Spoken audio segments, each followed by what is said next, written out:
What's up, everybody? It's your boy Cameron back at it again. Got another video for you guys today, talking about the Glock 43x.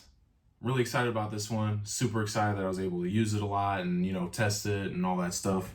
I would like to say, if you guys could, I'd appreciate a like, comment, subscribing even would be awesome. Got to shield for myself a little bit, but yeah. So I'd also like to say thank you to a couple of my friends that helped me make this video.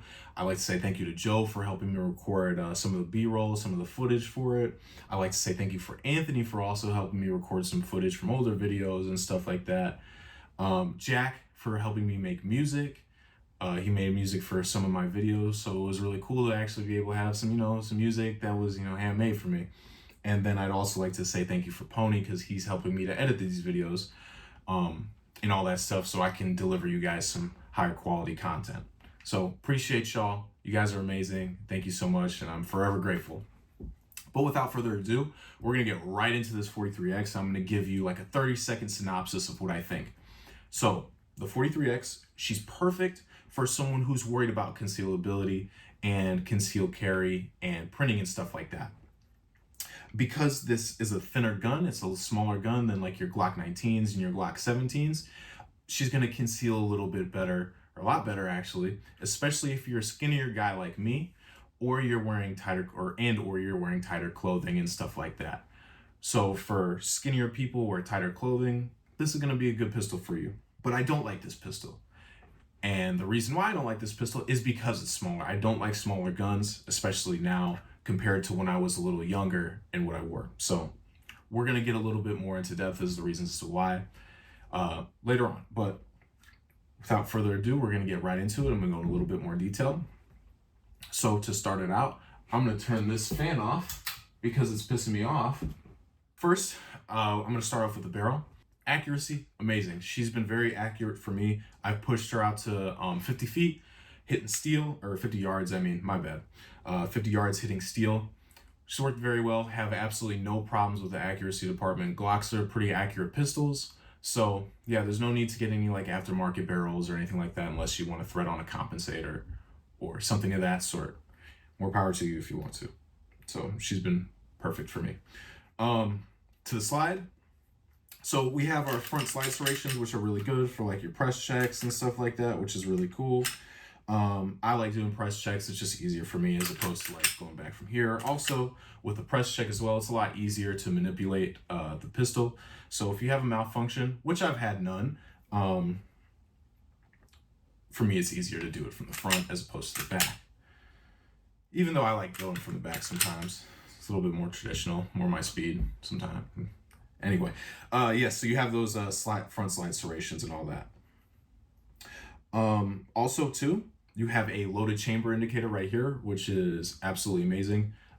This is cool. You can feel it through a glove. So if you're shooting with gloves on or whatever, you'll be able to tell if you have a round in the chamber and use the firearm accordingly and be safe about it. So that's a really good safety feature that I absolutely love. So yeah. And then the coating for this thing, I believe it's an DLC coating, natural diamond light coating or something like that. For me, this is a lot better than your Cerakote. My Glock 19 had Cerakote on it, and it started to chip after about a year. If you're actually using your gun, you're gonna see that there's gonna be scratches and stuff like that. But with Cerakote, it chipped for me. With these NDLC coatings, you do get scratches. I do have one scratch, but after 2 years, I'm not going to complain about a scratch. It's not a big deal. It's not rusting or anything like that. So, this coating is held up very well, especially, carrying in the hot summer. I'm sweating all over it and all that fun stuff. No rust, none of that. So she's done very well for me. So I appreciate that. That's really cool. I like this coating a lot. Another thing too, the sights, they're Glock sights. They suck. You should be able to pick this up and still, do work with it and do whatever you need to do. So it's a good starting point if this is your first pistol or, your first time really getting into pistols. You should be able to shoot with stock sights. Cool attachments and gear doesn't make skill. Shooting makes skill. So you should be able to use these, but after, you got some time with it, change them out, put on some nice Trijicon sights or an RMR CC or something like that. So yeah, but going down now, we have the slide stop or slide release, whatever you want to call it. Does its job. The only thing I don't like about this only one, is that it's not for lefties. You can't, it's not ambidextrous. You can't switch it out on each side, or there's none on both sides. I think at the time that this pistol came out, that's kind of messed up. For what you pay for this, you should have that, it should be ambidextrous, and it doesn't make sense that it's not, because the mag release is ambidextrous, which just blows my mind. So yeah, I'm not a big fan of that, even though I'm a right-handed shooter. It's no problem for me. Other people it might be a problem for, though. You're lefties. So I think that's messed up. But anyway, mag release, ambidextrous, you can flip it out, or you can, flip the sides if you're a lefty. Also, too, you have a point here that you can attach, your grip extensions to, or whatever you might need on there. So there's that. I don't really use them, though. Another thing, too, with this pistol, the frame is very, very skinny. She's a slim gal, tight in the waist. And I'm not a big fan of it. Personally, I think it's a little bit too small for my liking, even with the beaver tails and stuff like that that you can put on it. I'm not the biggest fan of it. And, it's super slim, and it's also super slippery. This is a very slippery gun for me to shoot, or, it was, especially when you first start shooting a pistol like this, these smaller pistols, because you're still shooting that 9mm round. It's not as heavy as a 19 or, a Smith or an M&P or CZ or whatever you're shooting, if they're, full size, or Glock 19 is technically like a subcompact. Anyway, this is a lot thinner of a pistol, which of course is great for concealability. And at the time that I bought this, I was wearing a lot of like shorts, tighter clothes and stuff like that. So I was really concerned about that, because walking around with a Glock 19 with, some basketball shorts and, a wife beater doesn't really, it's not a really good look. It's kind of hard to do that. But with this, it's a little bit easier. But I don't really do that anymore. I don't wear those kinds of clothes anymore. I don't do that.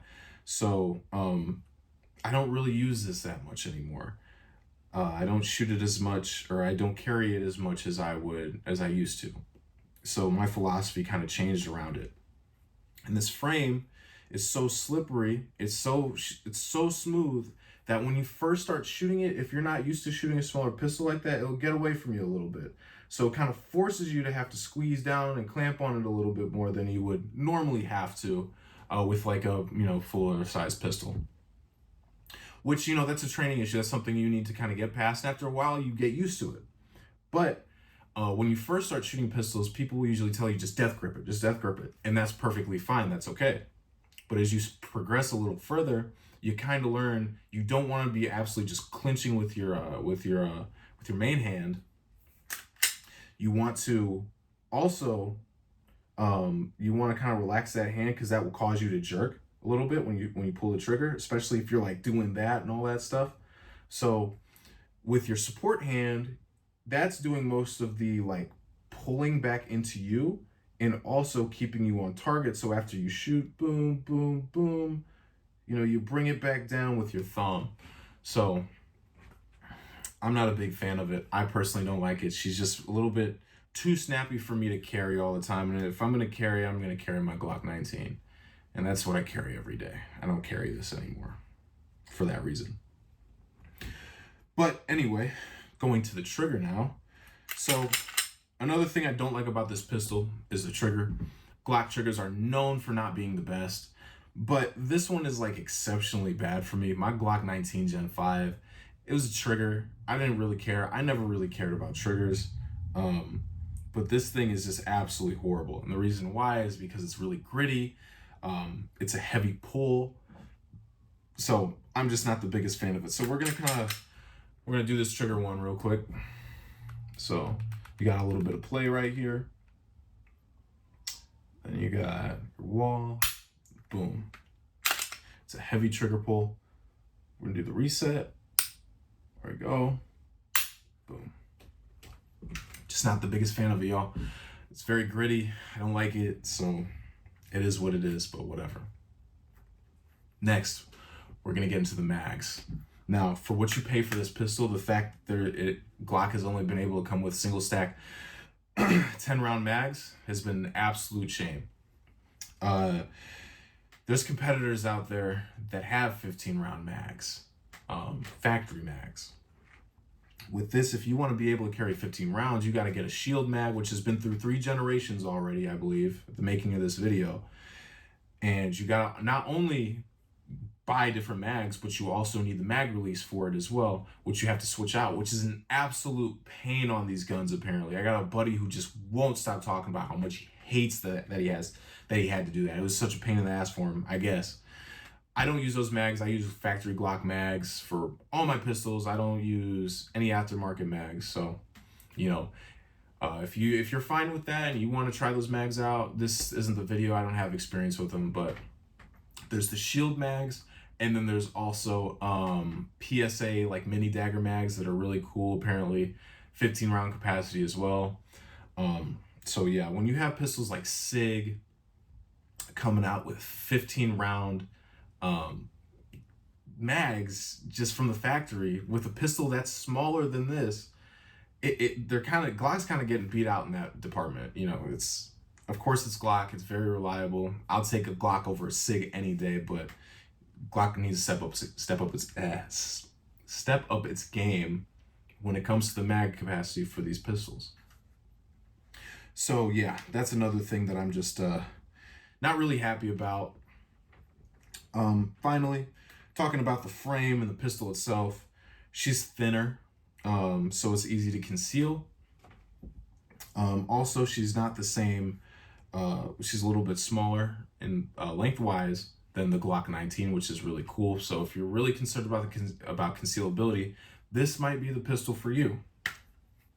So yeah, that about does it for me, guys. I've had a lot of blunders today, but I kind of like doing single takes, so I'm gonna live with it.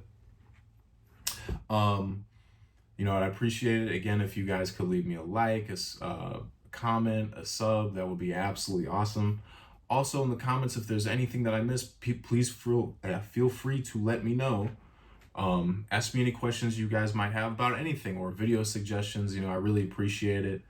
So yeah, that about does it for me, guys. Y'all be safe. I love you guys. God bless you. Bye-bye.